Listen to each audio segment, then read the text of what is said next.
Bom dia, boa tarde, boa noite. Mais um episódio do Três Teses. Mais uma semana. Estou aqui com meu amigo Vicente. Tudo bem, Vicente? Beleza, mano? Tranquilo? Bastante coisa pra falar. Bastante coisa para falar. E hoje a volta do mito, da lenda, o cara. Fala, Carmelito. Um abração aí, Carmelito, com a tua volta. Estamos felizes, cara. Grande. Obrigado, gurizada. Tava com saudade também. O cara ficou uma semana, duas aí fora e sente maior saudade. Tamo aí, vamos falar essa última semana aí de futebol, né? Muito futebol, né? Vamos começar por Grêmio ou por Inter hoje? Por Grêmio, né? Eu acho, né? Eu acho que sim. A gente começou pelo Inter na semana passada. Vamos aí pelo representante gremista aqui nos Três Teses. Fala aí, Vicente, os jogos do Grêmio da semana passada. Deixa eu só propor uma coisa. Claro. Nós temos no trio aqui, nós temos um árbitro de futebol. Eu gostaria de deixar a parte da reclamação ali do VAR lá para depois. Vamos primeiro discutir o futebol e depois a gente discute isso aí. Obviamente se dá para fazer isso, não sei, né? Claro que dá, claro que dá. Eu acho que dá e devemos fazer isso, né, Carmelito? Vamos lá, então. Até sugeri começar pelo Inter, porque o Grêmio a gente já sabia que ia desdobrar para isso, mas acho que fica melhor separar bem mesmo as questões. Isso, a gente fala da arbitragem depois, separado. Beleza. Cara, acho que os 4 jogos que a gente tem para falar, né? Um saldo bom da dupla Grenal na semana que passou, 10 pontos em 12. E mais do que isso, acho que o principal é bons desempenhos assim da dupla, né? Então vamos começar pelo Grêmio. Achei 2 jogos de desempenho muito bons do Grêmio e principalmente 2 jogos em que o Renato foi muito bem, na minha opinião, né? Depois de algumas jornadas aí deixando a desejar. Grêmio e Botafogo, achei um jogo muito bom até a expulsão do Diego Souza, dos 2 times. Achei o Grêmio impressionante, né? Como a presença do Maicon faz todo mundo jogar melhor no time do Grêmio. E o Jeromel voltando também dá uma segurança defensiva enorme, né, cara? Só o Robinho ali que destoou um pouco, né, do resto do time, mas também não chego a dizer que ele tenha jogado mal enquanto esteve em campo. Então a gente viu um Grêmio progredindo no campo, né, com troca de passes. Também vimos um Botafogo apostando muito no jogo em velocidade, principalmente com o Juan e com o Matheus Babi. Impressionante a capacidade do Babi de participar do jogo na frente, com presença, inclusive, diária, muitas vezes, e também recompor defensivamente para ajudar o time. É um bom jogador, o Matheus Babi. O Juan ali tentando ocupar um espaço nas costas dos volantes do Grêmio em velocidade. Achei realmente um bom jogo. E é só que aí cedo, né, cara, no segundo tempo tem aquela expulsão boba do Diego Souza, né, cara? Eu tenho uma preguiça, cara, de num futebol desse nível ver os caras com essa coisa de deixar uma perna, deixar um braço, entendeu? O pessoal tem que parar com isso e jogar bola, cara, sabe? Não é nem só o nível, né, Vicente? Não é nem só o nível. Os caras estão cercados de câmeras, né? Aí o cara vai fazer um absurdo desse na frente de todo mundo, cara. Cara, parece que falta entendimento, até inteligência para os caras de saber que as pessoas vão ver, entendeu? Não tem mais como esconder esse tipo de coisa. Tá bom, não tem mais. Um cara experiente, né? Isso que é o pior. E o pior de tudo ainda, um cara que vem numa fase maravilhosa, né? Sim, um cara que é um centroavante com desempenho, né, cara, como o Grêmio não tinha, sei lá, acho que desde o Barrios, cara, acho que dá pra dizer e faz assim. gol da assistência, né, porque metade dos gols do PP ele pode dar assistência pra ele, né. Ele tem muita inteligência e capacidade para fazer parede, né, cara, e segurar zagueiro. Que era o que as pessoas que disseram que era uma boa contratação na época falavam. Eu, pelo menos, falava isso. Achei uma boa contratação. Claro, não é a solução, mas é uma boa alternativa. Eu também acho. Eu lembro que ele veio ali mais ou menos junto com o Thiago Neves, né? E muita gente botou no mesmo pacote, mas não, cara. Isso, não, ao contrário. O Diego Souza é um cara que era uma carência de posição assim muito grande no grupo do Grêmio, né? E um artigo raro no mercado. E ele tem uma coisa que só o Maicon que dá, que é uma. Como é que eu vou te dizer para não ser grosseiro? Tempo da jogada, Carmen? Também, mas não é só isso. Ele sabe se posicionar, ele é uma pessoa importante para as pessoas que convivem junto com ele, tu entende? Ele soma no conjunto da coisa. Claro, obviamente que ele cometeu uma atitude ridícula depois, né, que não precisava ter feito, mas eu tô falando na parte boa do troço, né? Mas é o que eu acho, né? Pois é, cara, aí teve essa expulsão boba aí do Diego Souza e, cara, aí acho que o Renato foi muito bem, porque ele poderia optar pela solução simples que ele tinha em campo, de manter ali 2 linhas com 4 jogadores e deixar o Robinho na frente. Só que o Robinho não ia ter a capacidade de combate, de correr de um lado para o outro na frente, né, para sustentar esse tipo de jogo. E ele tira o Robinho e coloca o Isaac. Aí acho que foi uma grande mexida do Renato. E o Grêmio conseguiu sustentar o resto do jogo, fez o terceiro gol ainda com o PP, uma bonita jogada do Michael com o Vitor Ferraz, que é outro jogador que, incrível como o Grêmio consegue soluções de lateral, né, cara? Incrível. Os dois lados, né, cara? Porque agora o Grêmio tá com o Vitor Ferraz e o Orejuela, no outro lado tem o Diogo Barbosa e o Cortez, que ainda é um lateral que seguro, pelo menos. Tinha o Caio Henrique antes, então achei bom jogo. Como é que vocês viram esse jogo aí? Eu acho que a tua leitura é perfeita, cara. Acho que é isso aí mesmo. Perfeito. Foi bom, eu só achei assim, o Botafogo, depois que teve a expulsão do Diego Souza, ele não soube mais o que fazer no jogo, assim, ele ficou perdido com o jogador a mais. Ele estava bem no jogo, depois que teve a expulsão, ele não soube atacar o Grêmio. Claro, mérito do Grêmio, que soube se defender bem e sair para o jogo, ainda ser bem perigoso, inclusive fazendo um gol logo em seguida, mas o Botafogo parece que se perdeu com um jogador a mais. É que a estratégia não era essa, né, mano? A estratégia era dar a bola Isso. pro Grêmio e jogar em contra-ataque. E ficou Sim. difícil quando teve que propor. Exatamente. Tem um jogador no Botafogo que eu acho que é o destaque dele nesse campeonato e é um jogador que tem que ficar de olho. Caio Alexandre. É muito bom jogador, cara. Bom jogador. Tem um zagueiro que eu gosto muito, mas não jogou esse jogo contra o Grêmio, que é o Marcelo Benevenuto. É verdade. Bom zagueiro mesmo. O Botafogo volta e meia tem uns timezinhos bons, né? Acho que não é o caso deste aí, mas enfim. O que eu gostaria de destacar é uma coisa que o Vicente já falou recentemente, que foi a importância do Michael, né? Uma coisa que a gente não precisa ficar batendo o tempo inteiro, mas como é diferente o Grêmio com e sem. E uma coisa que a gente já vem falando há 2 anos, como é que vai ser essa transição sem o Michael? Quem faz esse papel? Hoje ninguém faz. Como ele faz, ninguém faz. Talvez no futuro aí o Matheus Henrique assuma mais esse tipo de função junto com o Darlan, mas hoje não, nesse nível ainda não tem.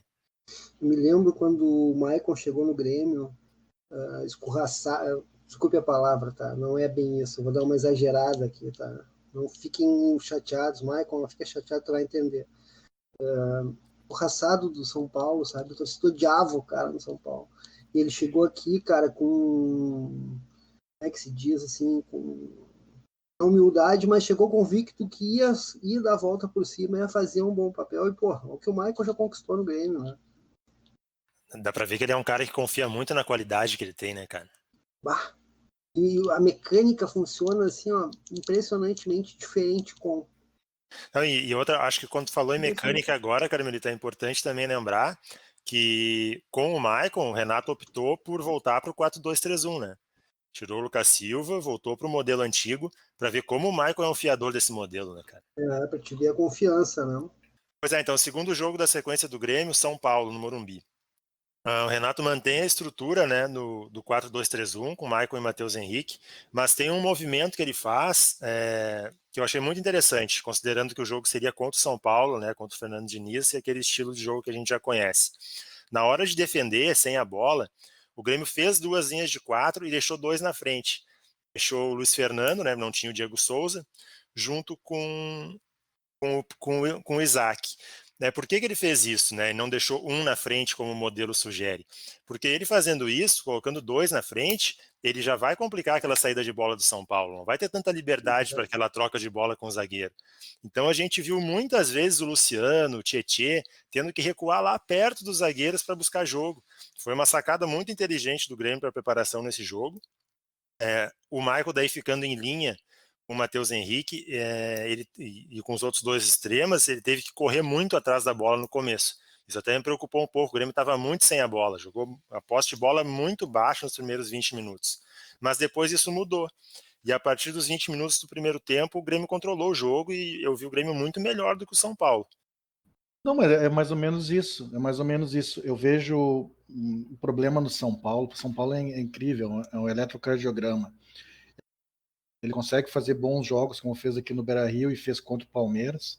que tá mal também, não é muito parâmetro, mas fez um bom jogo, um jogo Mano, consistente. grande contra os grandes, pequenos contra os pequenos. Mas o São Paulo, cara, ele tem ele oscila muito, sabe? E oscila durante o jogo. Começou bem o jogo, realmente fez esses 20 minutos em cima, né, com posse de bola, mas sem agredir muito também.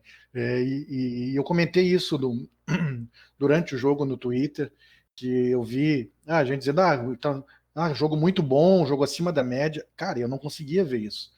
Eu vi um jogo assim de intermediária, de troca de passe e tal, mas sem nenhuma contundência dos times, assim, tipo, o jogo melhorou no segundo tempo. O primeiro tempo para mim foi um jogo morno.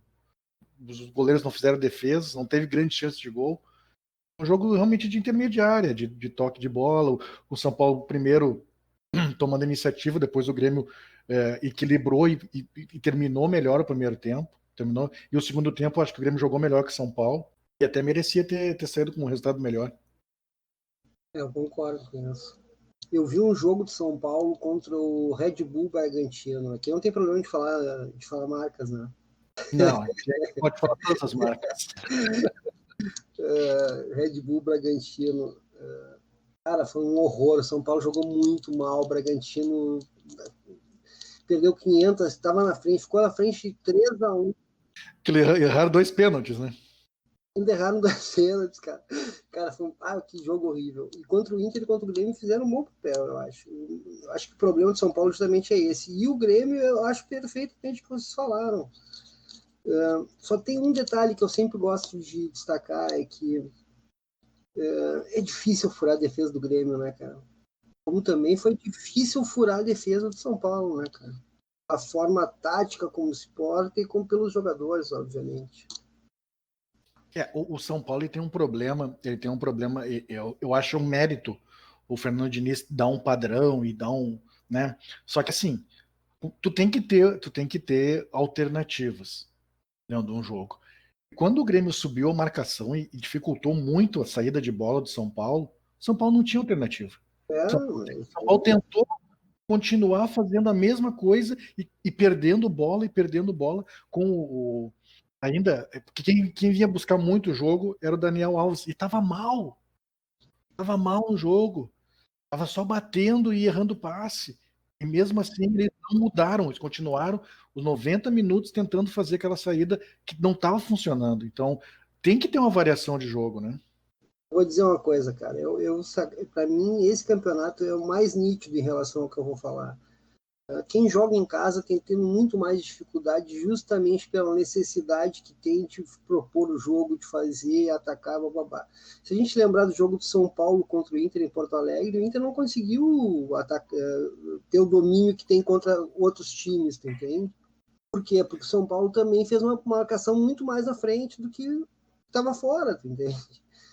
Eu acho que, cara, essa é uma coisa que tem que chamar a atenção aí, cara. Carmelito, tu acha que esse lance aí, cara, do jogar em casa ou fora de casa, não é um vício aí que tem nos times, no futebol brasileiro, cara? Não, cara, Até porque, tipo, no nosso contexto agora, nem torcida tem no estádio, entendeu, cara? Por que tem que mudar tanto a postura por estar fora de casa ou em casa? mas na realidade eu acho que não é mudar, eu acho que a gente vive numa sociedade que a gente tem a nossa cultura e a gente, né, funciona através dela. A cultura, para mim, eu acho que não é determinante no futebol, mas ela tem alguma influência. É normal isso Claro. acontecer. Por exemplo, eu cansei de ver jogos da dupla Grenal com o Olímpico, Arena, Beira-Rio, vazios, e os times conseguirem ter uma imposição sobre o outro time quando não era esperado. Mas é a torcida que faz. Não, não é a torcida.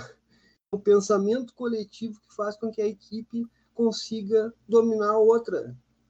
Porque, por uma soma de fatores, pelo ambiente que ele já está acostumado, pelas marcas no campo que os jogadores dizem, por saber.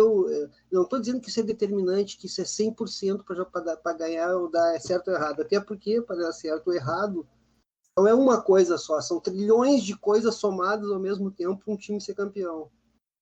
Vale lembrar que é um time que é campeão, os outros 19 não são. Sim.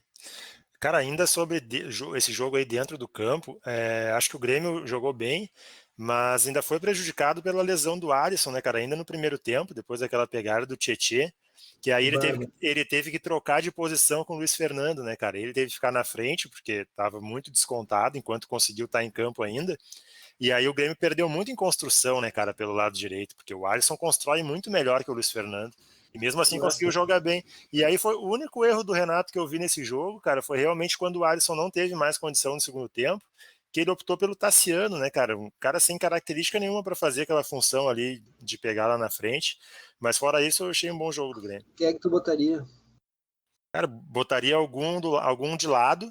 Podia ser o Ferreira, como entrou 10 minutos depois. Podia ser o Ferreira, podia ser qualquer outro de lado. Ele botou o Ferreira 10 minutos depois e volta o Luiz Fernando para frente, onde ele rende mais. Então. Claro. São Paulo sentiu muita ausência do Igor Vinícius, né, na lateral. Bastante. Sentiu muito. Até porque aí quem caiu na lateral, mas não jogou de lateral, ficava oscilando ali, né? Trocando com o Tietê, foi o Daniel Alves. E o Daniel Alves não jogou absolutamente nada, né? Que preguiça, Daniel Alves esse. O cara que disse que ia acabar a carreira no São Paulo fazendo aquele tipo de coisa, né, cara? Assim, eu vou dizer uma coisa pra ti. Isso aí, claro, é uma coisa minha, né? Coisa minha. Um jogador que chega com nível salarial do Daniel Alves de mais de 1 milhão por mês, é um jogador que tem que decidir jogo. A cada 3 jogos ele tem que decidir um. É obrigação do jogador. É obrigação. Cara, 1 milhão e 300 por mês tem que decidir jogo, cara. Não pode só dar tapinha pro lado e ficar fazendo pressão em cima do juiz, entendeu? Faz sentido.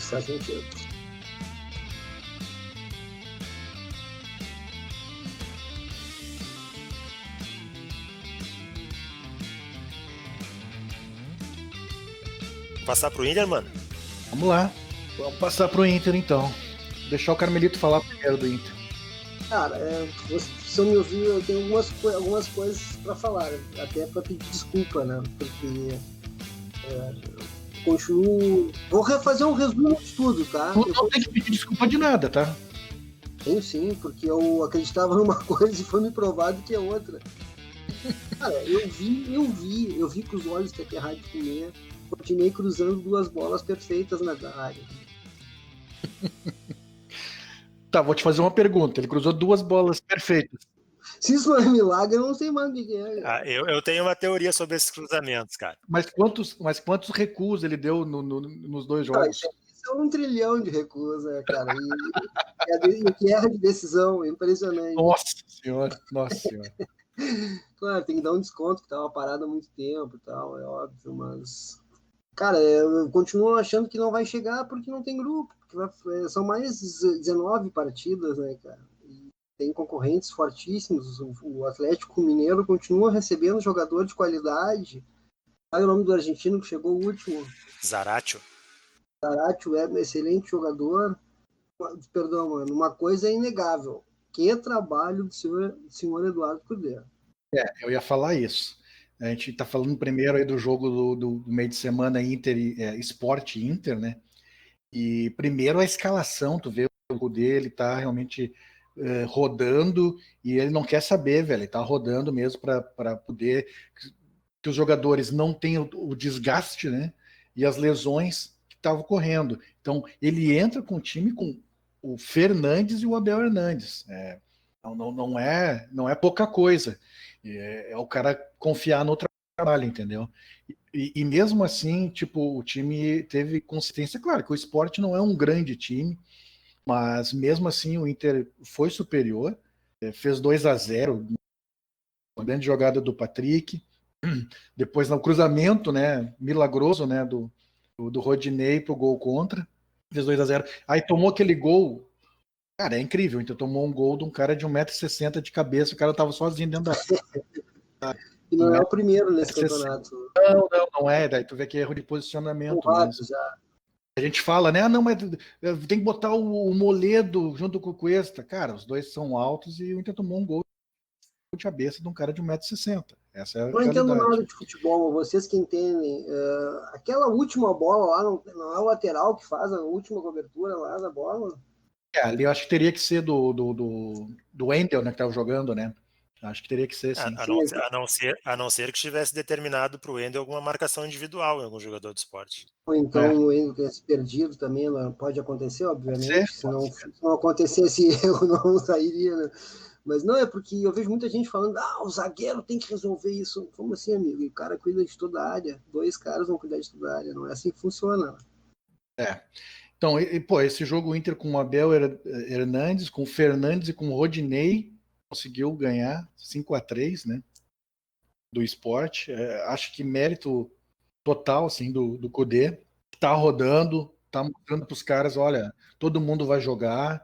E tem uma coisa que aconteceu agora nesses últimos jogos, né, cara? Que como acabou o sonho das Arábias, né, do Edenilson, ele voltou a ter foco no Inter e começou a jogar bem de novo, né, cara? E é incrível, né, a capacidade física dele, porque um dos últimos, acho que é o penúltimo gol, né, o quarto gol, ele sai, ele arranca, isso já no final do jogo, com o jogador de esporte na cola dele ali, tentando chegar, e o cara desiste, chega perto da área, o cara 36 simplesmente... segundos, se eu não me engano. Tu vê, e o cara simplesmente desiste, não consegue acompanhar, e ele dá o passe pro gol do... acho que foi pro gol do... O Roberto. Exatamente. Foi o último gol. Então é incrível, tipo, a capacidade física e quanto o Inter muda quando o Patrick e o Edenilson jogam bem, né? Mano, deixa eu aproveitar essa tua fala do Edenilson para puxar o que eu tenho para falar desse jogo Sport Inter. Cara, jogaço, né? Movimentado, assim, para quem tá vendo, assim, de fora, 8 gols, várias alternâncias na partida, baita jogo para se ver. Assim, cara, tem uma coisa parece que sempre tem uma coisa na escalação do Inter, do meio-campo, que acaba sacrificando alguém, entre aspas, tá? E hoje o que eu quero falar vale pro jogo do Vasco também. E a questão é a seguinte: o Edenilson é um baita jogador. Para mim é imprescindível no time do Inter, assim como o Patrick. Mas o que eu considero? Eu acho o Edenilson escalado no corredor direito, um craque de bola. E acho ele um excelente jogador escalado por dentro. E aí, cara, para o Marcos Guilherme jogar, que é um cara que precisa de corredor, o Edenilson é sempre deslocado para o meio. Né? Eu acho que isso acaba tirando um pouco da capacidade do que o Edenilson pode dar para o time. Não que ele jogue mal por dentro, muito pelo contrário, acabei de falar, ele é um excelente jogador por dentro, só que ele é craque no corredor, cara. E aí tu vê, quando sai o Patrick no segundo tempo, entra o Zé Gabriel e o Marcos Guilherme vai ocupar o corredor esquerdo, e o Edenilson vai para o corredor direito, 2, 3 minutos depois ele faz aquela jogada pelo corredor desde o campo do Inter até a lateral da área do Sport e dá assistência para o Roberto, entendeu? Eu acho que tem que repensar algumas coisas nesse sentido só, entendeu? Tipo, o Marcos Guilherme é um que não se justifica, cara. Vocês já me falaram que ele não é titular, mas eu olho pro jogo e ele joga todos os jogos, cara. Que titular, como que ele não é titular? Essa é a parte legal de ver o lance. O Mano lembrou muito bem que ele está fazendo uma espécie de rodízio, está dando tudo certo, os caras entram e conseguem dar a resposta que ele precisa, não, talvez não no máximo da qualidade, mas consegue dar uma resposta que faz com que o time consiga o resultado. Os jogadores também estão se entregando de corpo e alma no trabalho do cara, né? Claro, com certeza. Agora, por exemplo, vou te dar um exemplo, tá? Sempre quando os últimos treinadores do Inter, sempre quando alguém no meio de campo tinha que ser mexido, sempre foi o Edenilson. Por quê? Porque o Edenilson faz todas as funções. Talvez não faça com a mesma qualidade como o Vicente lembrou. Concordo com o Vicente. Só que é o seguinte, por que o Marcos Guilherme tá jogando? Porque ele não tem o Bosquila. Porque Mas eu acho que o Marcos Guilherme está jogando bem. Eu acho que eu não tô vendo nesses últimos 2 jogos o Marcos Guilherme mal, não. Mas então não vamos nem discutir se ele está bem ou se ele está mal. Vamos só discutir a função essa que o Vicente estava falando, que o Edenilson faz melhor quando ele tem espaço para fazer o corredor. Com o Marcos Guilherme faz isso. Eu acho até que o Edenilson faz o lateral direito jogar melhor se ele tá jogando no corredor. Ele é um cara que trabalha em associação muito bem, entendeu? A minha dúvida é a seguinte, e não tô criticando o trabalho do Cudê, eu acho fantástico, excepcional, e acho que o Edenilson é um excelente jogador por dentro, né? Que eu acabei de falar. A minha dúvida é a seguinte, ó, vale a pena, o que é melhor pro time? Ter Edenilson por dentro e Marcos Guilherme pela direita, ou tu ter, por exemplo, Praxedes por dentro e Edenilson na direita?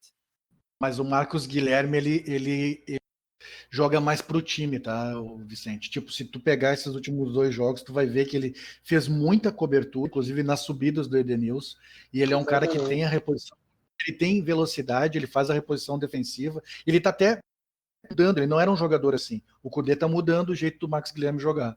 Claro que ainda tem alguns erros de tomada. Isso, ele tem alguns erros de tomada de decisão. No jogo contra o Sport, tem um contra-ataque que ele pega, que é só jogar a bola pro Galhardo, e ele prende a bola e tenta fazer o arremate e erra. Aí no escanteio dá sorte, né? Que no escanteio sai o escanteio e o Patrick faz o gol. Mas um erro de decisão assim terrível. Só que daí esse jogo no jogo do Vasco ele faz também, puxa o contra-ataque, e aí ele faz a jogada certa, abre para o Patrick e sai o primeiro gol do Inter. Então, ele tem jogado. O Marcos Guilherme hoje ele é o patinho feio do time do Inter, mas ele tem jogado bem, ele tem apresentado um futebol até melhor que o Bosquila dos últimos jogos. Dá para concordar com os dois amigos, não? Claro. A gente fica feliz, inclusive. Exatamente. Os dois amigos um pouco de cada, né? Obviamente. Eu acho que é isso aí mesmo, cara. Eu acho que o Internacional continua com um problema que é histórico no Inter, que é de dificuldade de armação pro homem mais ofensivo, né? O atacante área ali, que às vezes o Kudê usa até 2, né? Acho que essa continua sendo a dificuldade. Só que até nisso, nos últimos jogos, o Internacional tem conseguido fazer com mais fluidez. Talvez não com quantidade, mas conseguido fazer com mais fluidez a coisa acontecer. E são coisas que eu não via o Inter fazer até pouco tempo atrás. Eu até vou falar assim, a gente critica, né, quando tem que criticar, mas o Wendel tem jogado bem. Não é o lateral dos meus sonhos, mas tem jogado bem. O Carlos Guimarães falou um troço que é verdade. O Carlos Guimarães, meu ídolo, ele falou que o Wendel, às vezes, ele vai numa dividida que parece que tá entrando mole, sabe? Toda vez que ele vai na dividida, ele se machuca, acontece alguma coisa com ele. Assim. Mas tá jogando muito bem. Ele tem inteligência para jogar, né, cara? Ele é inteligente para jogar. Não tem noção de espaço, de ele não é o cara que rifa a bola, né? Ele procura o passe, ele tem técnica para jogar, ele sabe jogar. Já o físico já não é mais o mesmo, né? Então ele tem essa dificuldade física, mas nunca foi, né? Sim. O forte nunca foi forte dele, foi físico mesmo. Mas o Inter, com o Rodinei, cara, porque é complicado o Rodinei, sabe? É complicado mesmo. Ele deu o passe pro gol lá e tal, mas eu contei, cara. Eu tive trabalho aí, o Rodinei ele teve mais de 30 recuadas no jogo contra o Sport. Mais de 30. E é irritante, porque às vezes. E eu vejo o Kudê, cara, no ouvido dele. Cara, joga pro lado ou pra frente. E não, cara, existe um problema que ele recua a bola. Às vezes ele tem o corredor para ir para o fundo e cruzar. Ele não vai, cara. É falta de iniciativa, não sei se é falta de confiança ou é falta de qualidade mesmo. Mas para o torcedor, cara, é irritante, sabe? É irritante. Aproveitar que tu falou do Rodinei, dar o meu pitaco sobre aquele lance que vocês falaram dos cruzamentos. Cara, a gente foca muito no lateral, né, sobre acertar o cruzamento, mas boa parte de um cruzamento bem sucedido depende do atacante também, né? O cara tem que se movimentar, tem que ter posicionamento. Então é muito mais fácil tu acertar o cruzamento pro Thiago Galhardo do que para outro jogador, né, cara? Sem dúvida. Por sinal, o Galhardo tá conseguindo se antecipar bastante aos marcadores, né, cara? Então, isso aí. O Galhardo é muito inteligente, né? O Galhardo é um cara que ele não é, fisicamente também, ele não é fraco, ele é forte fisicamente, mas ele não tem explosão e tal, muita velocidade, mas ele é muito inteligente para jogar. Ele nem sai muito do chão, né, para fazer os gols de cabeça que ele tem feito, né? A maioria sai forte de cabeça, mas ele não pula muito, não tem muita impulsão no lance, né? É que a inteligência do deslocamento e do posicionamento, né, Carmelito? Exatamente. Já sabe onde a bola vai ir, né, cara? Exatamente. A gente teve ontem, né, o jogo do Vasco, né, cara? Inter e Vasco. Jogo de 2 tempos bem distintos, né? Primeiro tempo, cara, o Vasco não jogou, né? O Inter alugou o campo do Vasco, fez o primeiro, fez o segundo, podia ter feito o terceiro, e ali ele decidiu o jogo, né? Daí, na volta do intervalo, eu não sei se... Eu acho que tem o relaxamento dos jogadores, até porque sabe que tem jogo da Libertadores na quinta e depois tem o jogo contra o Flamengo. O time tirou o pé um pouco, assim, o Vasco até aí conseguiu jogar um pouco, mas, assim, o Inter ganhou o jogo quando quis e como quis do Vasco, né? Foi uma superioridade primeiro tempo assim, gritante, né? Foi um jogo de um time só no primeiro tempo. Na realidade, assim, a gente precisa, isso é uma pregação que eu faço desde que eu comecei a participar de programas assim de rádio, lá na Rádio Unicinos. A gente tem que ter muito cuidado com o tirou o pé. Não é nenhuma crítica, tá? É só o tirou o pé. Às vezes, eu estou dizendo às vezes, pode ser uma estratégia da equipe. Não, mas é exatamente nesse sentido. Não foi tipo, que não quis mais jogar. Sim, não, às vezes até tu recua, tu espera mais na tua área para te ter espaço para contra-atacar. Isso eu acho que o Inter tem feito bastante. Por quê? Porque é desumano jogar quarta e domingo. É desumano. E os jogadores sabem que tem dois jogos decisivos aí, né, na próxima semana. Né? O cara joga no domingo, na segunda faz regenerativo, na terça é véspera do jogo, faz um trabalho leve, na quarta joga.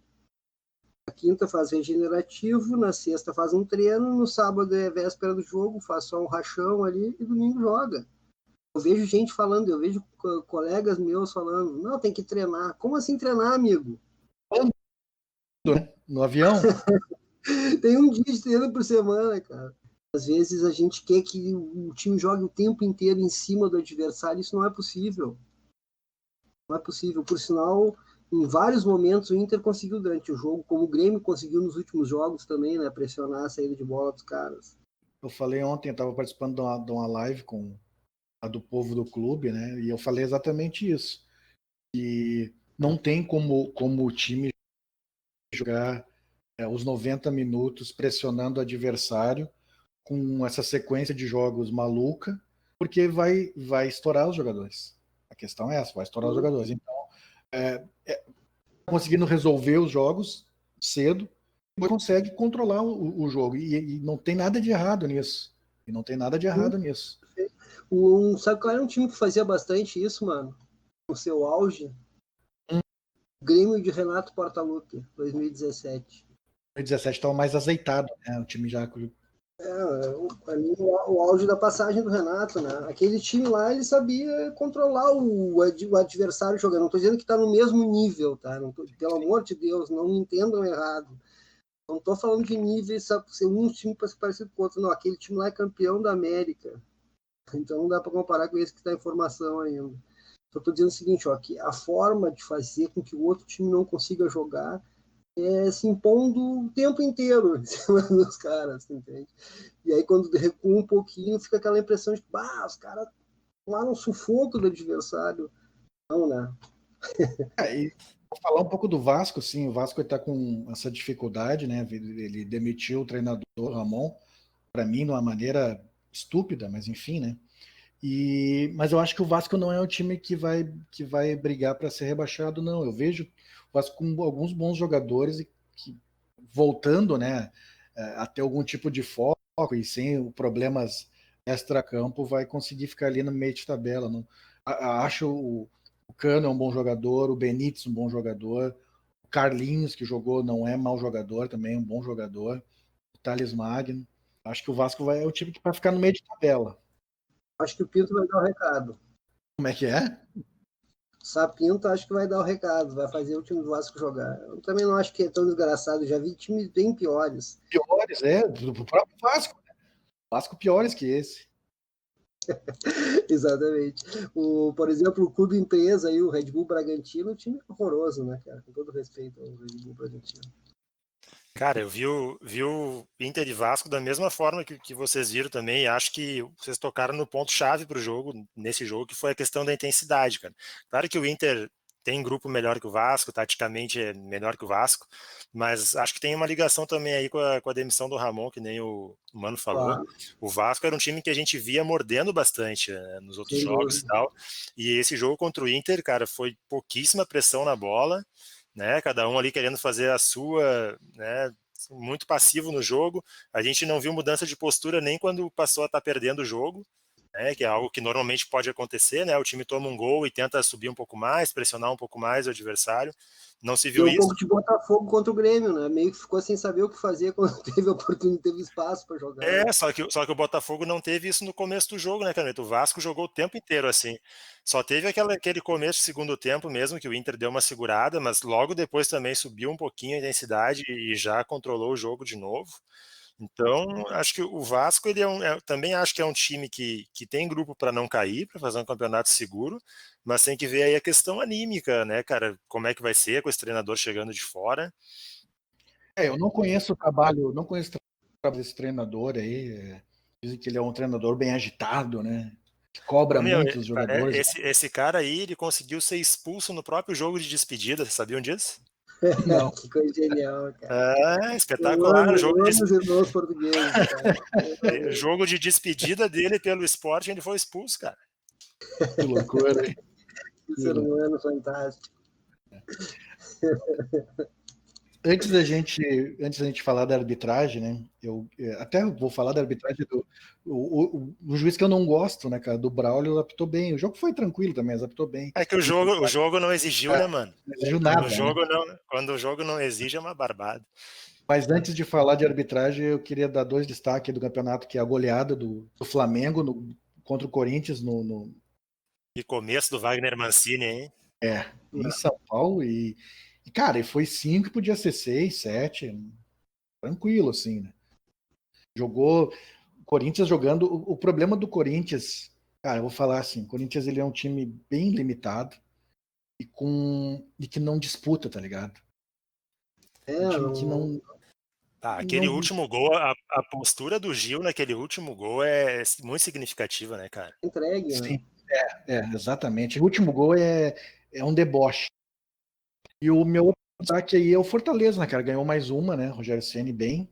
Ganhou bem do Palmeiras, com um time bem mexido, um time misto. Palmeiras 4 derrotas seguidas. Tá fechando ali, né, com o Angel, né? Parece que tá. Eu estava fazendo uma pesquisa no Paraguai para saber a situação do Turim. É Turim? Como é que se fala, né? Como é que fala o nome do cara? Turim.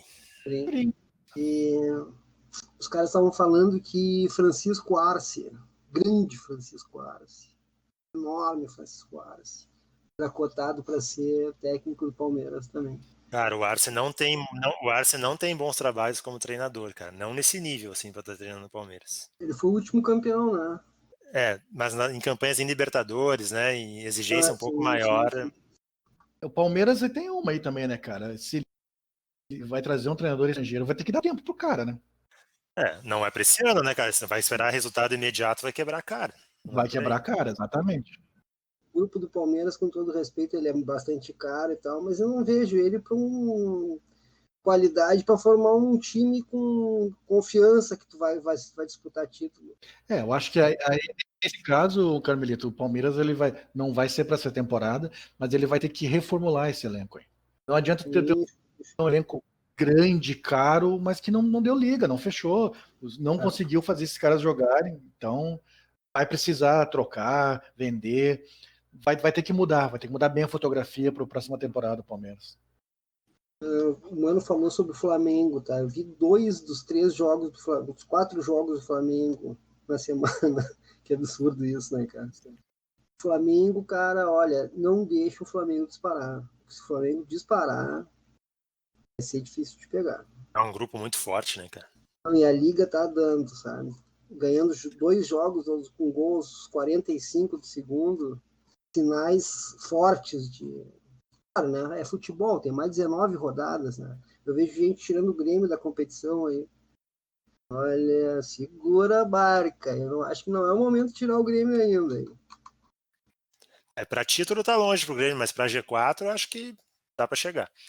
Mas, cara, sobre o Palmeiras, eu acho um grupo caro, né? Como vocês falaram, muito caro, tem algumas estrelas ali, mas é uma formação um tanto estranha, entendeu? Tipo, tu contrata um cara em idade ainda, assim, de auge e caríssimo como um Gustavo Scarpa, e esse cara é teu eterno reserva, um quebra-galho de lateral esquerdo em alguns jogos.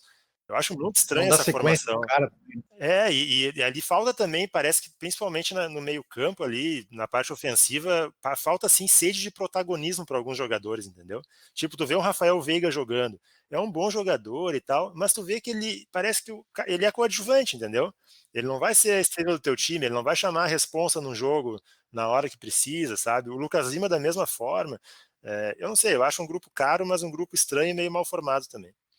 É por aí mesmo. E mais um destaque, até por ser surpreendente a campanha que faz é o Fluminense, né?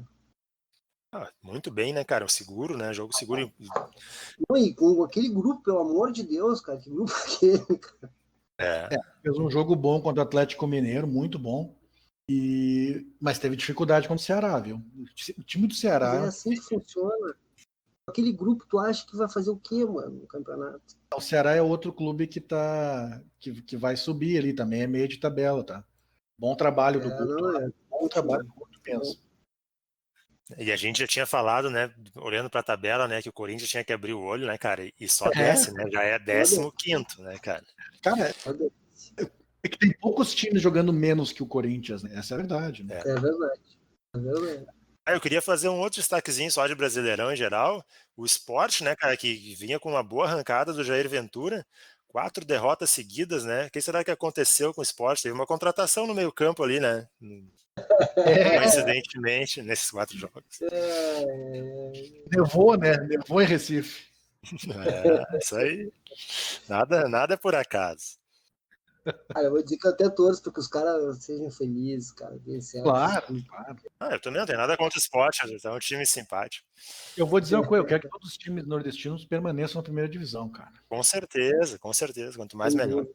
Apesar de ser para nós, clubes. Sim, a viagem é complicada. Ruim para eles também, né? Porque eles têm que vir até aqui, né? Que todos permaneçam aí. Quem eu torço para cair é Atlético Paranaense, é esse pessoal, assim, cara. O Atlético. Esses simpáticos, assim, né? É isso aí, eu torço para cair. Vamos para arbitragem? Vamos para arbitragem. Vou deixar para o nosso árbitro aqui do Três Teses. Exatamente. Começar. Exatamente. Vai, cara, tem muitos culpados pelo que aconteceu, né, cara, naquele dia, mas vamos lá. Cara, que o Rafael Trace é um árbitro ruim, a gente já sabe, né, cara? A gente pode citar, por exemplo, aqui na aldeia, que todo mundo lembra, ele expulsou o D'Alessandro porque ele escorregou indo ao VAR e ficou constrangido com aquilo ali e expulsou o D'Alessandro. Tipo, é esse tipo de coisa, entendeu? Mas tecnicamente também é um árbitro ruim, o Rafael Trace. Eu acho que pior que a expulsão do D'Alessandro naquele jogo foi a anulação do gol, cara. Do gol do Cuesta também. Ele é ruim, cara. Ele é um árbitro dos ruins que a gente tem aí no quadro, né? Já falamos sobre isso, né? A gente tem árbitros se esforçando em divisões inferiores, só que não existe um sistema efetivo de, vamos dizer, entre aspas, rebaixamento de árbitros, entendeu? Parece que o cara conquista um posto de estar apitando na Série A e aquele posto não é tirado dele jamais. Isso está errado. Mas o Trace tem um problema maior. O Trace é FIFA, escudo FIFA. Isso é incrível. O loteamento da FIFA, né, por federações é um problema também muito antigo dentro da CBF, que a gente sabe que ocorre. Mas, cara, assim, falando desse jogo, do Trace, desse contexto, tá? Trace é um árbitro ruim, esse é um ponto. Mas o que acontece? Por que eu considero fora da curva, até para o padrão do Trace, o que aconteceu em São Paulo e Grêmio? Primeira coisa, são muitos eventos no mesmo jogo. Muitos eventos de erro grave no mesmo jogo. E, além disso, são eventos que acabaram beneficiando somente um dos times envolvidos. É diferente, por exemplo, da arbitragem ruim que o Braulio Machado teve no jogo Santos e Grêmio. Ele errou gravemente para um lado e para o outro dentro do mesmo jogo, entendeu? Isso é um ponto. Além dos 4, 5 lances que está todo mundo falando, eu gostaria de lembrar só mais um acontecimento do jogo ali, que acho que menos gente falou. No lance que o PP está entrando na área, dribles, e o Luan faz a falta logo na entrada da área, quase pênalti, no meio-campo de São Paulo. Aquilo é lance de expulsão. Aquilo é clara e manifesta chance de gol. Se aquilo ali não é uma chance clara de gol, nada mais é uma chance de gol. Não estão falando dessa chance? Eu não vi muita gente falando disso. Estou vendo mais gente falando do Tietê, Daniel Alves. Essa eu achei bem grave também. Mas enfim, só para colocar no rol, né, dos acontecimentos do jogo. Mas vamos voltar um pouquinho uns dias, tá? Esse é o pior, é o antes. Para mim, o pior de tudo é o antes. Vamos lá então. A CBF podia ter impedido todos esses acontecimentos em 2 momentos.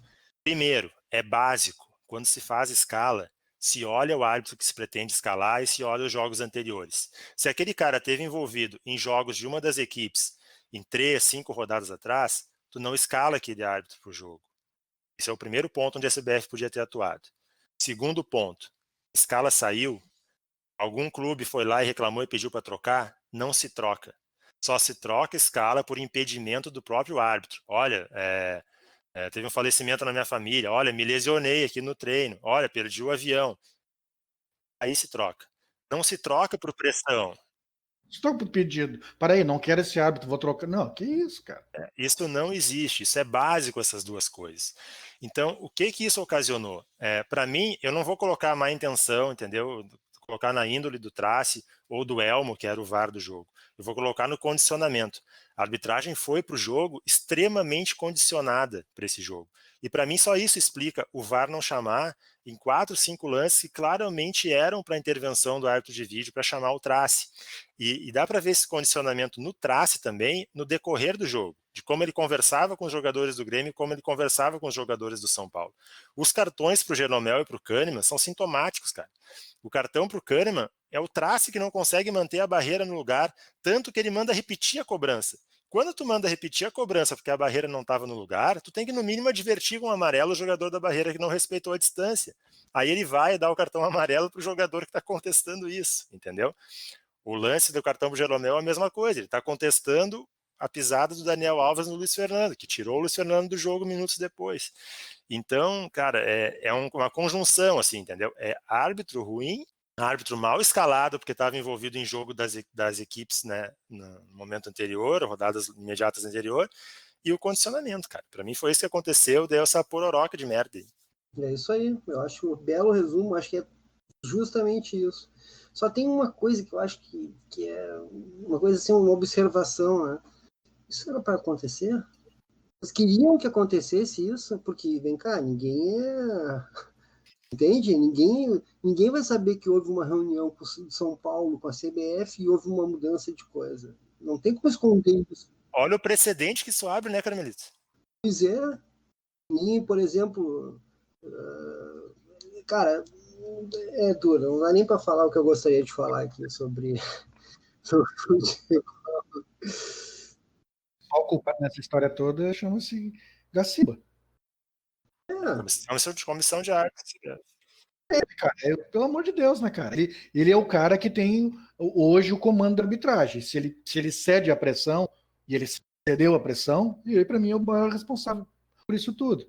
Ele começa errando quando ele expõe publicamente os juízes do VAR daquele jogo entre o São Paulo e o Atlético Mineiro, que ele diz, não, aqui erraram. Ali ele começa errando, entendeu? O Gaciba, ele perdeu um trunfo, cara, de um movimento que ele conseguiu fazer, que foi o acabar com o sorteio.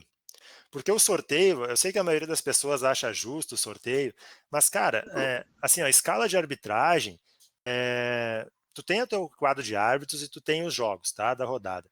Tem árbitro que tu sabe que pode escalar em determinado jogo e tem árbitros que tu sabe que não são adequados para aquele jogo. Então, para mim, no mundo ideal, tu tem que conseguir indicar tal árbitro para tal jogo, para a característica do árbitro, pela característica do jogo, pela qualidade, pela experiência, o que for. Né? Ele conseguiu isso, cara. E agora, cara, qual é o argumento que ele vai ter para dizer que o Rafael Trace era o mais indicado para esse jogo ou que ele tinha que trocar a escala do VAR por solicitação de uma equipe? Tipo, é absurdo, entendeu? Vou te dizer como tá complicado esse negócio de escala de arbitragem.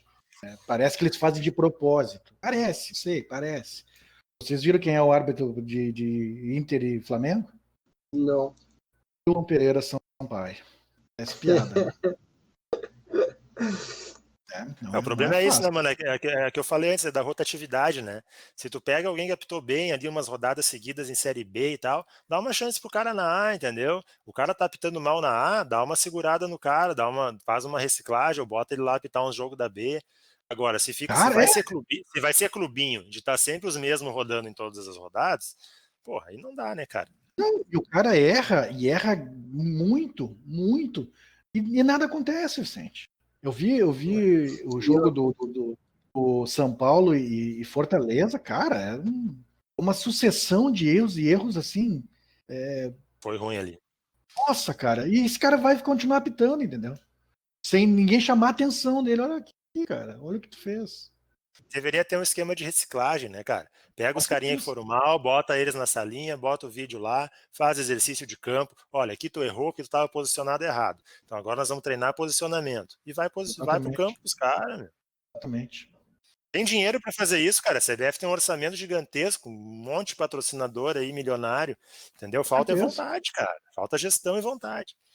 Meu mundo ideal seria a comissão de arbitragem seria uma entidade separada do futebol e da CBF. Meu mundo Ah, ideal. isso eu concordo totalmente contigo, cara. Até escrevi sobre isso no Twitter lá. Cara, assim, ó, a arbitragem tem que ser profissionalizada e não pode estar subordinada aos organizadores da competição. Exatamente. Exatamente. Como é em qualquer futebol aí da Várzea, caramba. Na Várzea é assim e funciona. Mas não é nem só em futebol, se tu pegar e outros esportes, são comissões independentes, cara. São comissões independentes. Isso aí. É isso aí. E aí lá tu faz os teus processos internos, entendeu? Quem tá bem, tu vai indicar pro jogo, quem tá mal, tu dá uma segurada. E era isso, não tem não quero esse, não quero ele. É esse aqui que tá indicado para esse jogo, ele que vai apitar. Os erros acontecem, não tem mais o que fazer. Eu acho que o Grêmio pedir anulação não vai levar, porque eu não me lembro disso aconteceu alguma vez nos meus 50 anos de vida. Não vai levar e não vai levar e não tem que levar mesmo, né, cara? Senão vai virar uma bagunça. Todo mundo vai estar pedindo anulação de partida por erro de arbitragem. Agora, serve para marcar posição, como aconteceu naquele caso de 2018 contra o River, né? Que o Galhardo infringiu as normas e a punição que eles tinham na Conmebol. Tem que fazer o que está ao alcance. Politicamente é isso aí que tem que fazer. Eu acho que o mais correto de tudo é fazer isso aí mesmo, é fazer gritar e fazer barulho, mas infelizmente não tem que fazer, porque a arbitragem é do Gaciba neste momento, que é do seu presidente da CBF. É assim que funciona, amigo. Que nem o tribunal de quem? Exatamente. É um órgão separado, beleza. Teoricamente só, né, cara? Tudo certo, então. Eu sei que é da CBF. Exatamente, é o tribunal da CBF.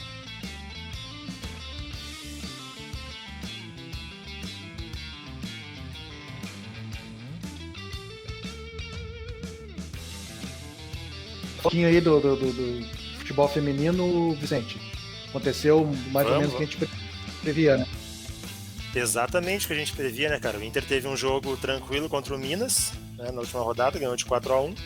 O Grêmio a gente tinha comentado, né, que precisava pelo menos de um empate contra o São Paulo, considerando lá o confronto do Flamengo contra o Kinderman. E deu exatamente isso. O Grêmio conseguiu segurar o empate, não foi fácil, teve pressão, foi com emoção, foi um jogo tenso. Foi um jogo tenso no final, né? E o Flamengo ganhou do Kinderman, mas ganhou só por um gol de diferença, né? Como a gente previu, não tirou os 4 gols de saldo. Isso. Então, o Grêmio conseguiu a classificação em 8º, né? Vai enfrentar o poderoso Corinthians na próxima fase. A orientação que eu daria para as gurias do Grêmio é o seguinte: desfrutem, né? Vai ser um jogo na arena, entrem e joguem bola, sem pressão, por resultado, entendeu? Desfrutem, porque o campeonato foi muito além das expectativas, né? Foi um campeonato seguro, sem sustos, sem rebaixamento. Isso mesmo. Então, agora é hora de desfrutar, né? O Inter vai pegar o Kinderman. Deixa eu só fazer um destaque, para o pessoal que não acompanha muito o futebol feminino. O Grêmio retornou esse ano à Série A do Campeonato Brasileiro Feminino. Exatamente, subiu no ano passado da Série A2, né, para a primeira divisão. Isso, e alcançar o que elas alcançaram este ano é motivo de orgulho de se bater palma para as gurias do Grêmio, cara. Com certeza, até porque o contexto de formação desse grupo, né, Carmelito, foi bem complicado no início do ano. Enquanto os outros clubes já tinham um grupo praticamente fechado, o Grêmio dispensou 15 jogadoras e depois foi montar o seu grupo. Então, né, realmente o trabalho tem que ser valorizado. Teve lesão aí da Kika, né? Ele rompeu o ligamento cruzado anterior durante o campeonato, lesão da Marisa. Então. E agora, eu não sei se já está confirmado, mas ficou a peão, né? Por favor, Arena, né? Não, está confirmado. Inclusive, vale o destaque, Carmen, todos os jogos das quartas de final vão ser nos estádios principais dos clubes. Aí sim, aí fica bonito. O Inter vai pegar o Kinderman. Acho que o Inter é favorito, mas é um jogo que requer atenção, principalmente o primeiro jogo, né, fora de casa. O Kinderman tem um ataque bom. Tem tradição. Tem tradição, tem um ataque bom. Vejo o Inter bem favorito, mas é um jogo que requer alguma atenção. Dos confrontos, né, que ficaram definidos, acho que Palmeiras e Ferroviária é um jogo bem interessante também. Acho que pode dar jogo.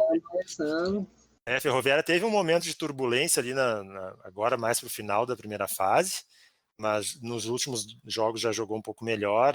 Acho que é favorita contra o Palmeiras, mas tem jogo aí. E o outro confronto é São Paulo e Santos, né? Santos favoritaço aí. Favoritaço, Santos. Só lamentar, né, cara, como a gente lamenta no masculino também, às vezes, é a gestão da CBF de algumas coisas envolvendo data, né? Por exemplo, o Grêmio vai perder a Gisele, convocada para a seleção sub-20, entendeu? Para amistosos preparatórios e tal, para a final do Sul-Americano.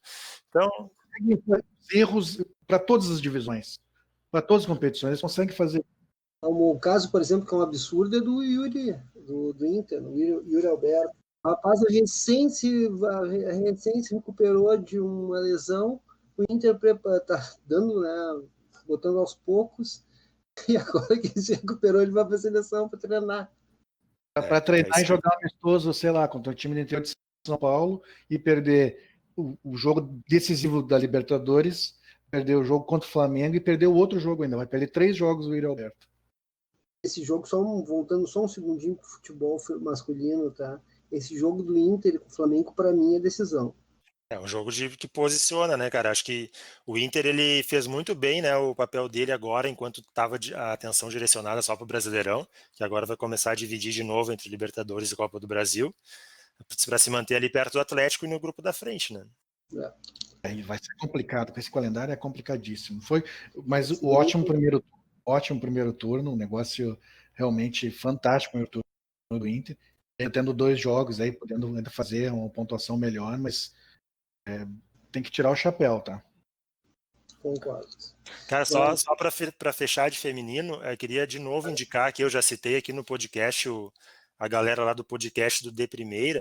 Eles estão fazendo agora uma sériezinha assim, cada dia eles estão lançando um episódio de 15, 20 minutos sobre cada um dos 8 classificados, sobre a campanha, a estrutura do time e tal. Então, para quem está pensando em acompanhar agora a partir das quartas de final, o Brasileirão Feminino, é um material bem legal para se inteirar sobre a estrutura dos times, como jogam, como chegaram nessa segunda fase.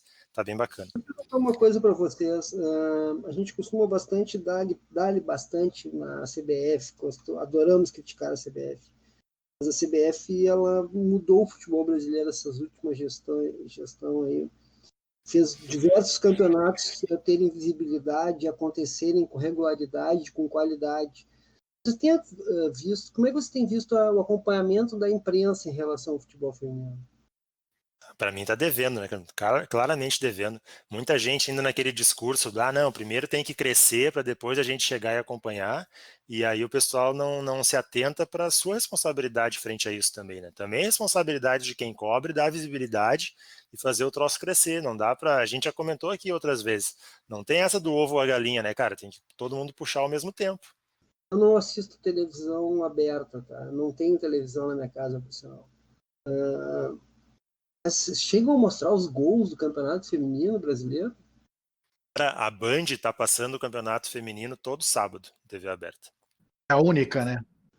Não, foi isso que eu perguntei, tá? Palmas para a Band, tá? Maravilha, isso aí. E a Band, que por sinal tem história no futebol feminino, que sempre transmitiu. Né? Desde o tempo da Cici e companhia lá. Sim. Então, agora, como é que nós vamos fazer para o pessoal ter vontade de ver se nem os gols a gente mostra? Cara, e tem coisas maravilhosas para ser mostradas, cara, maravilhosas. Não tem os cavalinhos lá, as eguinhas lá no Fantástico, não tem. Sim, a gente tem 200 programas esportivos na TV aberta e paga e, cara, nenhum fala de futebol feminino, essa é a verdade. E metade desse tempo, né, mano, normalmente debatendo picuinha ou coisa muito longe do... Eu já coloquei aí. Tipo... Ano que vem vai ter Jogos Olímpicos no Japão, se Deus quiser, se essa peste tiver passado, tomara que passe. E nós vamos ver a mesma choradeira de todos os anos. Nós temos que ajudar o futebol feminino. Choradeira do discurso da mídia que não cobre. Na hora do bem bom, eles querem se aproveitar da onda. E vou te dizer, Carmen, se hoje está cobrindo um pouco mais, é por pressão de quem acompanha e dos torcedores, entendeu? E das próprias gurias, principalmente, né? Das jogadoras que demandam mais condições e tal, e dos torcedores que cobram, cara. Que começaram lá um movimento cobrando dos clubes, mais estrutura para as gurias, e que quando vem alguma coisa assim de estrutura precária, denuncia e tal, e cobra dos clubes. A pressão veio da torcida, cara. Se hoje tem um pouco mais de visibilidade, é muito por pressão de quem acompanha. Isso aí, eu vou te dizer, ó, assessoria de imprensa de Inter e de Grêmio, no feminino, elas fazem um trabalho espetacular. Tem gols, tem entrevistas com o técnico, tem tudo. A gente não vista esse material ser distribuído, tu entende? Teve uma melhora mesmo dos clubes nesse sentido. A coisa de 2 anos atrás, 3 anos atrás era bem precário, eles nem anunciavam que tinha jogo no Twitter. Mas agora tem acompanhamento, tem entrevista, tem material dentro do site, melhorou bastante realmente. Eu acho que concordo contigo total, Carmen. Quem tá para trás nessa barca aí é a imprensa esportiva em geral. A gente tem que bater palma para a FIFA, que exigiu, né, esse desenvolvimento do futebol feminino, e obviamente cobrou da CBF, a CBF cobrou das federações dos clubes, né? A gente tem que bater palma para eles, porque se não fosse eles fazerem essa força toda que eles vêm fazendo, tu imagina como é que ia ser. Inclusive tem uma entidade que tu não citou aí, que é a Comebol, né? Foi por determinação também. da Comebol que os grandes clubes retomaram o futebol feminino aqui no Brasil. E a FIFA pressionou a Comebol. Sim, a FIFA inclusive mudou o livro de regras, na introdução do livro de regras, já na edição retrasada, ela colocou lá expressamente que o futebol feminino não é mais considerado uma modalidade, é simplesmente futebol como o futebol masculino. Isso aí. Tomara que a gente alcance esse nível. O que falta, eu acho, também, né, dos clubes, de repente, vai ter que ser, talvez, via legislação para obrigar, dar uma fatia do orçamento maior para as gurias, cara. Entendeu? Hoje em dia, o que é destinado ao feminino é irrisório no orçamento de um grande clube. Pois é. Tem isso, uma coisa que uma hora eu vou ver como é que funciona essa cobrança que a CBF fez, porque eu acho que, se eu não me engano, eles têm uma obrigação de determinar X valor. Dá uma pesquisada sobre isso. Vale ver, porque é o seguinte, eu sei de clube, tem clube que terceirizou, entendeu? Tipo, pegou a estrutura lá de um clube que já jogava feminino com outro nome e tal, e aí passou a ser o seu clube, entendeu? Mas daí paga as jogadoras, entende? Tem uma verba que paga por um time. Para entrar naquele refinanciamento, né, de dívida, foi colocado que os clubes precisariam ter equipes femininas. E aí, por isso que tem, e procuraram e tem esse terceirizado aí, porque virou uma condição. Eu acho sensacional, cara. Eu acho sensacional. Hoje em dia, tu liga à tarde, tu vê jogo de sub-20, sub-17 masculino, sub-20. Não sei se sub-20 feminino tem transmissão. Tem, por streaming tem. Mesma plataforma que transmite o Brasileirão. Fantástico, cara, fantástico. E além do mais, está dando emprego para meus colegas aí que estão passando dificuldade com esse. Isso aí é tu muito melhor do que nós, né, Carmelito? Tu já estuda isso aí há mais tempo e vivencia. O streaming era, né, já se falava há muito tempo de que ia tomar muito espaço nas transmissões e está tomando, né? Cara, eu quando comecei a fazer o Final Esportes lá em 2000, cara, a gente sempre teve esse sonho, cara. A gente foi um dos primeiros, assim, sites comerciais, que a gente era comercial, né? E foi o primeiro a fazer transmissão via internet, cara. A gente fez áudio e depois fez vídeo, cara. Não, com relação, estou vendo bastante pessoal aí que saiu da mídia tradicional, trabalhando hoje aí nas transmissões da CBF. Então, acho legal. Legal isso aí. E tem, né, cara, porque pelo que eu escuto nas redes sociais, aí todo mundo adora a gurizadinha, né, cara? A categoria de base todo mundo ama, né? Espero que todo mundo esteja assistindo os jogos da base. Cara, eu tenho assistido, tá? Eu confesso que eu tenho assistido Sub-20, Sub-17, aqui tá rolando, eu assisto. Quando dá, eu assisto. Eu sou do tempo que eu ia no estádio e via a base jogar antes dos profissionais. Preliminar. Eu também.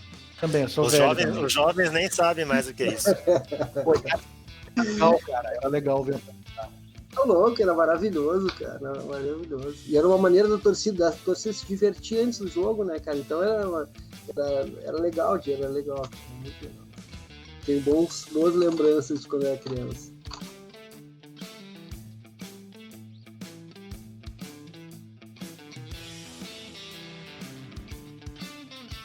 Vencemos, né? Vamos só, acho que para encerrar, falar dos jogos aí, dois próximos jogos, né? E falar que a gente vai fazer uma livezinha na quinta, né? Depois dos jogos da dupla Grenal. É isso aí, vai ter uma novidade, então provavelmente a gente está gravando esse episódio segunda, dia 19, agora terça, dia 20, o episódio está no ar, então para quem vai tá ouvindo antes da quinta-feira, na quinta-feira, terminados os jogos da Libertadores, a gente vai fazer a nossa primeira live, vai ser um lance meio piloto, assim, né, cara? Não exijam muito de nós, pessoal. Vai ser tosco, tá? A gente já vai avisar. Pode nos xingar nos comentários se quiser, a gente aceita. Mas acompanhem lá, liguem na gente, a gente vai divulgar lá no Twitter e tal, nos nossos perfis também o link, para quem quiser acompanhar e curtir. Vai ter essa novidade aí. Isso os próximos jogos da dupla Grenal, na quinta-feira tem a Libertadores, né? O Grêmio contra o América de Cali na Arena, esse jogo é do Facebook. E o Inter joga no Chile. Os dois jogos são às 9h30, né? Às 21h30. E o do Inter só pela picaretagem do Comembol TV. O Inter não tem Facebook também? Não, é só na picaretagem. Então só no site aquele que a gente não vai divulgar porque é elite? Isso, só nos alternativos. E aí, com relação ao brasileiro, aí volta no final de semana, né? O Grêmio enfrenta o Atlético Paranaense. O Atlético, né? Atlético Paranaense. Petralha que chegou torcedores aí no Twitter, né? E vocês viram isso? Para a surpresa de 0 pessoas. Andou chegando aí. Dizendo que antes dele era um time de bairro. E, cara, incrível, o negócio é pesado. E o Inter enfrenta o Flamengo no domingo às 18h15. O Grêmio... A CBF novamente fez o favor de colocar Grêmio e Inter no mesmo horário. Espetáculo. O jogo do Grêmio é jogo secreto, que não vai passar em lugar nenhum. Vamos ter que, de novo, recorrer àquele expediente não regido pelas normas legais para ver o jogo. Como assim o jogo do Grêmio não vai passar em lugar nenhum? O Atlético Paranaense não tem acordo com o Atlético, o maldito Atlético. Não sei, eu acho que não passa em lugar nenhum mesmo. Você vai fazer um jogo secreto. Não vai passar nem no navio pirata? Eu acho que não. No navio pirata sempre rola, Carmelito. Sim, porque daí pega uma transmissão de Portugal que só tem o narrador, assim. Vamos ver. Senão tu não vai conseguir ver o jogo, né, Vicente? Aí eu vou ter que comentar que nem uns comentaristas da praça. Não, deixa assim. Mas esse jogo vai dar problema, né, cara? Porque, tipo, as rádios aqui do Rio Grande do Sul que cobrem, né, normalmente estão fazendo o jogo de... Vão ter que mandar alguém pra lá? Vão ter que mandar narrador pra lá. E aí vai ter que pagar pro Petralha, ele quer cobrar de rádio. Mas só um pouquinho, só um parênteses, não é só o narrador, vai ter que mandar o comentarista, o narrador e o repórter. Porque não vai passar o jogo, né? Eu ia dizer que o comentarista não viaja há décadas já, mas nesse caso vai ter que viajar. Vai ver como é periclitante. Os caras vão comentar e narrar o jogo que eles estão vendo, né? Exatamente. Mas, mano, os caras aqui dão conceito sobre time da Inglaterra, time da Alemanha e tal, os caras nem ver os campeonatos, cara. Dá pra fazer. Vai. Então era isso. O recado final aí, Carmelito. Olha, tia, o Grêmio classificado já, né? Acho que tem tudo para fazer mais saltos, terminar aí com a primeira fase com uma bela recuperação. O Internacional, né, tem tudo para ir lá e o Inter pode classificar só com empate, né? Então acho que... Sim, empatando para classificar. O problema é que o esporte chama futebol, né, cara? Esse é o único problema. Tudo pode acontecer. No final de semana, eu acho o Flamengo jogo que vai definir como é que vai ser o segundo turno do Inter, né? Se ganhar, vai dar muita moral para avançar, entende? Se perder, tem que ter um bom trabalho também para superar essa derrota em casa contra um adversário direto, né? O Grêmio, eu acho que decolou, né, cara? Calma. Eu acho que sim, cara. Eu acho que sim. Claro, tem que torcer para que o Michael não machuque, né? O Michael jogando é outro futebol, né? Colar eu acho meio forte. Não, quando decolar é o seguinte, cara, o Grêmio tava caindo pelas beiradas, é isso que eu tô querendo dizer, tá entendendo? Não tô dizendo que ele vai ser campeão na próxima rodada, isso é impossível. Vamos dizer que parou o temporal e o avião recebeu autorização para decolar, tá bom assim? Tá bom, então vamos fazer essa figura aí. Mas é o seguinte, a gente já vê futebol, né? É uma coisa que tava meio difícil de acontecer. É isso aí. Cara, de minha parte, recadinho final rodada na quinta-feira pela Libertadores. Acesse a nossa live lá depois dos jogos.